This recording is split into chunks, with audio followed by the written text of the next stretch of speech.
Hi guys. പൊന്നുവിൻ്റെ കൂടെ തന്നെ പോയിട്ട് ഞാനും കയറി പാർലറിൽ. ഓൾ പറഞ്ഞു നീ എന്താണെന്ന് വെച്ചാൽ നോക്കിയിട്ട് ചെയ്തോ എന്ന് പറഞ്ഞു. അങ്ങനെ കുറേ ആയി, ഞാൻ എത്രയോ വർഷങ്ങളായി ഞാൻ ഫേഷ്യൽ ചെയ്യാത്തത്.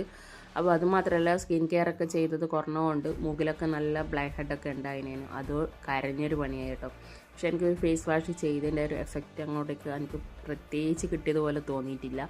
പിന്നെ ഒരു ഹെയർ കട്ടും കൂടി ചെയ്യാമെന്ന് വിചാരിച്ചു. കാരണം അന്ന് ചെയ്തിട്ട് ഒരു സുഖമില്ലാത്തതുപോലെ. അപ്പം ഞാൻ ലെയർ കട്ടാണ് പൊതുവേ അടിക്കുന്നത്. എനിക്ക് ആ ലെയർ കട്ട് അടിച്ചാൽ എനിക്കൊരു കോൺഫിഡൻസ് കിട്ടുള്ളൂ. അങ്ങനെ ലെയർ കട്ട് അടിക്കാമെന്ന് വിചാരിച്ചു. അങ്ങനെ ഹെയർ സെറ്റ് ചെയ്തുകൊണ്ടിരിക്കുകയാണ്. ഇവൻ നന്നായിട്ട് നമ്മൾ എന്താ പറയുക കംഫർട്ടാക്കി കാര്യങ്ങൾ ചെയ്ത് റെഡിയാക്കി എടുക്കും. ഇവിടെ പോയി കഴിഞ്ഞാൽ നമ്മൾ എന്തെങ്കിലും ചെയ്തിട്ടേ ഇറങ്ങുള്ളൂ.